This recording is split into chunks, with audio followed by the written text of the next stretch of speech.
Hi, I'm Jenny. In this video, I will be talking about mindful practices.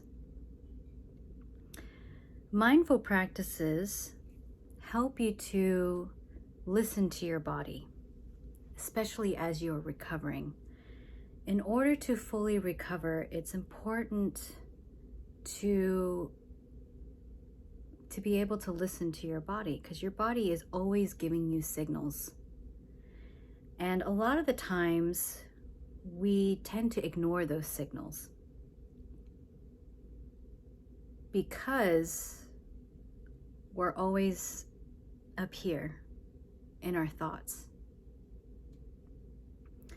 What mindfulness does is it helps you to observe your thoughts so that you know that you are not your thoughts. Thich Nhat Hanh is a wonderful resource to explore mindfulness and mindfulness meditation. He also teaches mindful practices that you can do, daily mindful practices, which is basically bringing in mindfulness or awareness in everything that you do. And that awareness is all about observing, so that you are always the witness and not always the participant. And what I mean by that is when you are an active participant in your thoughts, you go down the rabbit hole of your thoughts. And it's hard to come out of it. So let's say that you're having a thought process, something that worries you, and you're in that state of worry. If you're not observing the worry, observing how your thoughts are spiraling this worry, this concern that you have, then you'll begin to, it starts to create a lot of stress in your body, which also can manifest into physical symptoms. So, and then we end up not being able to take better care of ourselves. So that is why being aware and being an observer is really going to change how you recover. So there are different kinds of mindful practices that you can incorporate into your day-to-day. The meditation, like I talked about, you can do that as a daily practice. And there are guided meditations that you can follow. When I was doing this, I was doing a lot of Thich Nhat Hanh, so that's Plum Village app, which you can access. It's free to download. And I still use it from time to time. But when you get to a state of awareness, you don't really need to do it as often.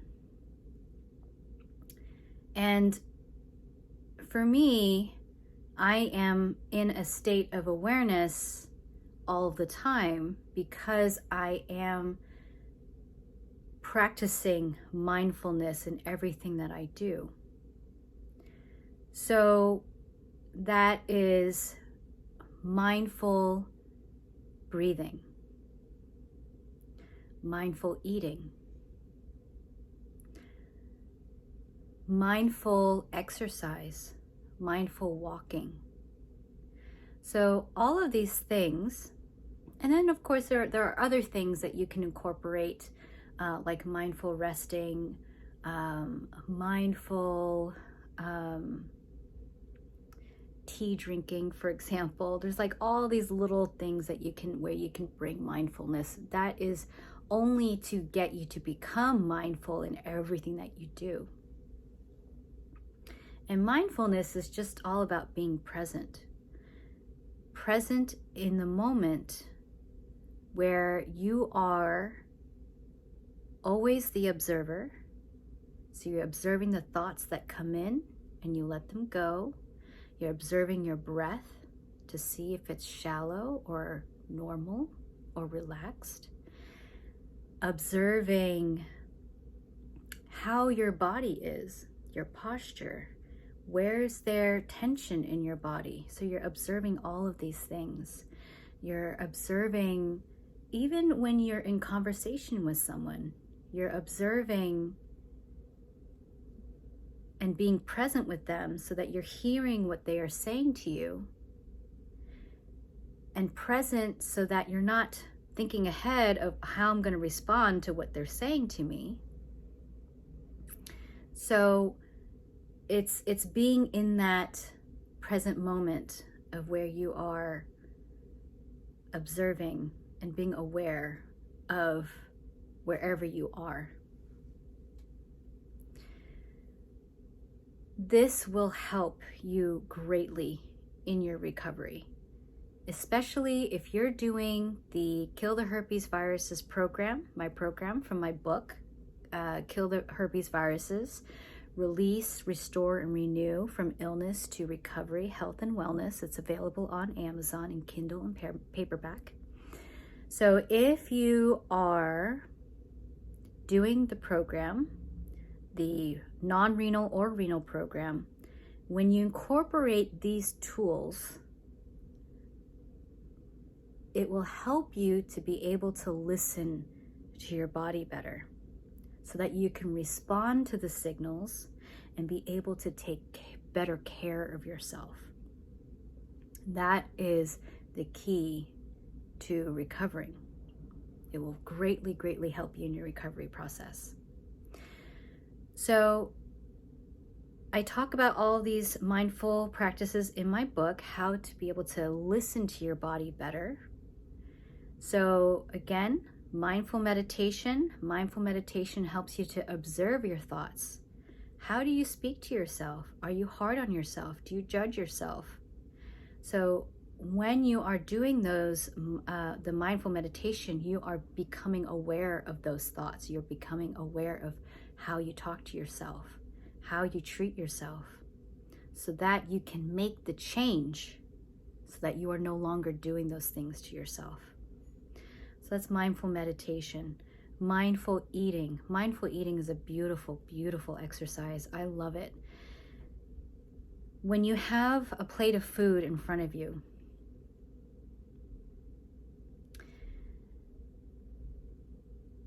it's beautiful practice to feel gratitude. So you're feeling grateful for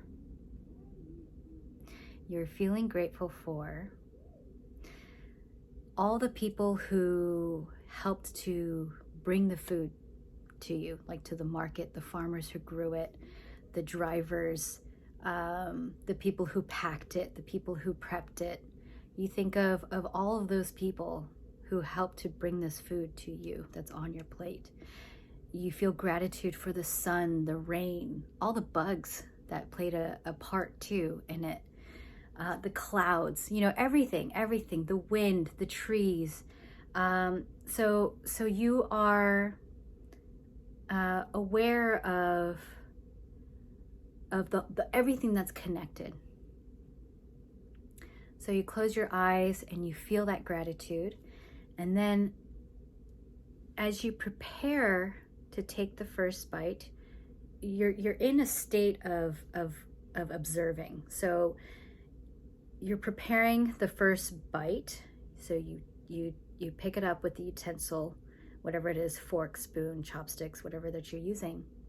And it's enough for one bite. So you're taking one bite, and then you close your eyes and you observe how your body reacts to the food. So that's the saliva glands, that's your tongue moving, your teeth, your jaw, everything chewing, your tongue tasting all the different flavors. And as you are chewing the food down until your body is ready to swallow it, you then notice how your tongue, everything positions, your throat, how everything gets ready for you to take in the nutrients. So, so you take that bite and then you put your utensil down and you experience all of those things. And then after you're done taking that, you swallow, then you take the next, then you pick up your fork and you take the next bite. And then you do that same process over again. What this does is it allows you to slow down your eating so that you're, number one, not overeating, number two, not eating too fast, which can also lead to overeating. So you're doing this process until you are full. And you'll notice that when you do this, you don't actually need a large plate of food. You don't need a large quantity of food. And so not only will you eat a lesser amount, there's less waste, and there is more for you to be able to see that your body is like, okay, I'm full, I'm done, I'm satisfied. This will allow you to not have any, I wouldn't say any, but lesser GI issues when you do that, because you're not, again, overeating. When you overeat, you're stressing your body, you're stressing your organs. So, and you don't want to do that. You don't want to bring more stress into your recovery process. So that is where mindful eating is going to be very helpful for you. Mindful walking. Mindful walking is another beautiful exercise where you go out and you are preferably in nature, where you're walking in nature, or if you're just walking around the block, you're walking slowly enough. So you're not listening to music, you're not talking on the phone with someone, you're not, basically your ability to observe your body is not taken away by something else.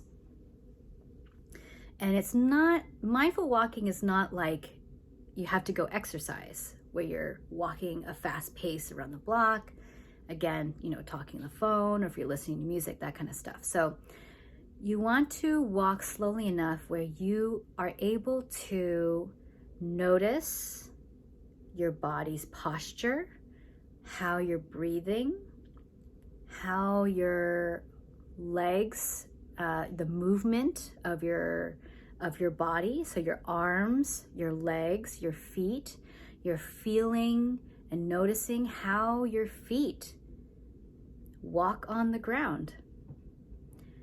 You are able to feel the muscles in your body, how they move, where you may have pain, where you may have discomfort. So, because again, a lot of those things get ignored. So when you are mindfully walking, you are paying closely attention. You're observing your body to the point where you are noticing these things. And when you have awareness and you notice these things, you can make the change to take better care of yourself. So that's mindful walking. There's mindful exercise. Mindful exercise is another beautiful exercise that you can incorporate, where as you're exercising, you are paying attention to every minute movement. The detail that you're paying attention helps you to reduce injury. And it also allows you to listen to your body so that you're not overexerting yourself, so that once you get to a point where you're like, okay, I feel tired, I'm done. Some people will just go over that limit. They'll keep pushing themselves because in their thought process, they're like, no, I gotta feel the burn. I gotta feel my body in a state where I feel like I've worked out. Like my body feels the stress, basically. So you want to be able to be aware If your body's giving you signals to stop exercising, stop, pause, take a break. And if your body's like, I can't do anymore, then you gotta stop. So as you are recovering, these mindful practices that you can bring into your daily life will help you greatly in your recovery. If you want to learn more, you can check out my Instagram, which is Kill the Herpes Viruses, or you can purchase my book and find more information there. Everything that I share in my book is backed by research, everything. So you can go there, or you can email me. Email me at killtheherpesviruses@gmail.com. If you have any questions, you can DM me on Instagram, you can email me. And if you want to find more information, you can find me there. Thank you for watching.